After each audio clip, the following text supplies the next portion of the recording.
మీకు day 8 of SQL సిరీస్లో మీకు చెప్పాను డే 10లో మొత్తం ప్రాక్టికల్ చేసి చూపిస్తానని.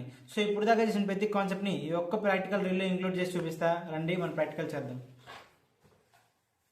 Create database shop dB. ఈ క్వైరీ ఏంటంటే జస్ట్ మనం ఒక డేటాబేస్కి లైక్ ఒక రూమ్ క్రియేట్ చేయమని చెప్తున్నట్టు. అండ్ యూజ్ షాప్ డిబి ఇది ఎలా అంటే ఆ డేటాబేస్ని యూజ్ చేయి అంటే ఆ రూమ్ మనం యూజ్ చేస్తున్నట్టు.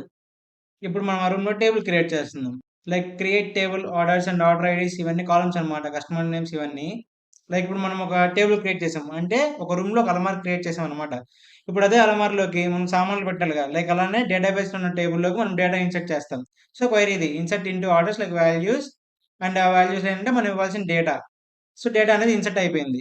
ఇప్పుడు అలమార్లో సామాన్లు పెట్టావు. సో ఆ సామాన్లను చూడాలనుకో జస్ట్ క్వైరీ రన్ చేస్తే చాలు, సెలెక్ట్ స్టార్ ఫ్రమ్ ఆర్డర్స్ అని చెప్పి. సో మనకి టేబుల్ అనేది మొత్తం కనిపిస్తుంది. అదే అలమార్‌లో డేటాని నువ్వు జస్ట్ ఏదైనా కండిషన్ పెట్టని చెక్ చేసుకోవచ్చు. సో, ఇలా లైక్ ఓన్లీ స్టేటస్ అనేవి. ఇప్పుడు డెలివరీ స్టేటస్‌లో ఉన్న డేటా వరకే ఇక్కడ నీకు డిస్‌ప్లే అవుతుంది. బిట్వీన్ ఇదంటే ఎలా అంటే ప్రైస్ రేంజ్ అనమాట. ఇప్పుడు దీనిలో మనం ఏం చేస్తుందంటే ఈ క్వెరీ ఒక 10,000 నుంచి 60,000 ఉన్న ప్రైస్ వరకే మన డేటా ఫెచ్ చేస్తుంది. సో, ఈ క్వెరీ ఎలా అంటే మొబైల్ అండ్ ల్యాప్‌టాప్ ఉన్న డేటా కాలమ్స్ వరకే ఇది ఫెచ్ చేస్తుంది. సో, ఇలా.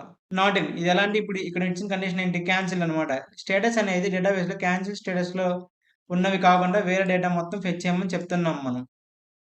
క్వెరీ ఏం చేస్తదంటే ఒక పెద్ద కస్టమర్ ఎంత స్పెండ్ చేశాడు అనే డేటానైతే మనకు ఫెచ్ చేస్తుంది. సో, ఈ క్వెరీ ఏంటంటే డేటా అనేది ఆర్డర్స్‌గా ఒక డిసెండింగ్ ఆర్డర్, అసెండింగ్ ఆర్డర్‌లో అరేంజ్ చేసిద్ది. అంటే లిమిట్ 2 కాలమ్స్ అయితే ఫెచ్ చేసిద్ది. అండ్ ఒక ఫస్ట్ కాలమ్ స్కిప్ చేసేసిద్ది. ఉన్న 4లో ఫస్ట్ స్కిప్ చేసి ఒక 2 అనేది ఫెచ్ అవుతాయి. సో, ఇలా. ఒక న్యూ కాలమ్ అనేది నువ్వు యాడ్ చేసుకోవాలనుకో, సో, ఈ క్వెరీ అనేది మనం యాడ్ చేసుకోవచ్చు. ఇప్పుడు మనం పేమెంట్ మెథడ్ అనేది యాడ్ చేసాం. అదే పేమెంట్ మెథడ్‌ని డ్రాప్ చేసేస్తున్నాం. ఆ కాలమ్‌ని మనకు అవసరం కాబట్టి డ్రాప్ చేసేస్తున్నాం. సో, ఈ క్వెరీ అనేది మనకు యూజ్ అయిద్ది. సపోజ్ ఈ క్వెరీ చూడండి, like update order set status కూడా డెలివర్డ్ వేర్ ఆర్డర్ ఐడి. ఇప్పుడు ఆర్డర్ ఐడి 102 ఉన్న చోట ఆ స్టేటస్‌ని డెలివర్డ్ కింద మార్చాలి. అప్డేట్ చేయాలనుకో మనం ఈ క్వెరీ అనేది మనం యూజ్ చేస్తాం.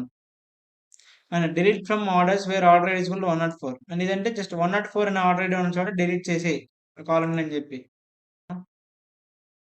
సో, ఇదనమాట. ఒక కాలమ్ ఫస్ట్ అనేది మనం 4 కాలమ్స్ యాడ్ చేసాం. 104 ఉన్న చోట మనం అనిల్ అనేవాడిని డిలీట్ అయిపోయాడు ఇక్కడ. అండ్ ఈ క్వెరీలో మనం స్టేటస్ డెలివర్డ్ అనేది యాడ్ చేసాం కదా! 102ది. సో, ఇది సీత అనేది డెలివర్డ్ అనేది యాడ్ అయిపోయింది. ట్రంకేట్ ఆర్డర్స్ అంటే జస్ట్ అలమారాలోని డేటా మొత్తం తీసేసి అలమారా మొత్తం స్ట్రక్చర్ వరకు అలానే ఉంటది. అంటే టేబుల్‌లోని డేటా పోయిద్ది కానీ స్ట్రక్చర్ అనేది అలానే ఉంటది. And drop table orders like order అనే టేబుల్ మొత్తాన్ని డిలీట్ చేసేస్తాను. And drop database shop DB అంటే అసలు డేటాబేస్ మొత్తం మనం ఒక రూమ్‌నే క్లోజ్ చేసేస్తున్నాం అనమాట. సో, ఇంతే ఈ రోజుకి.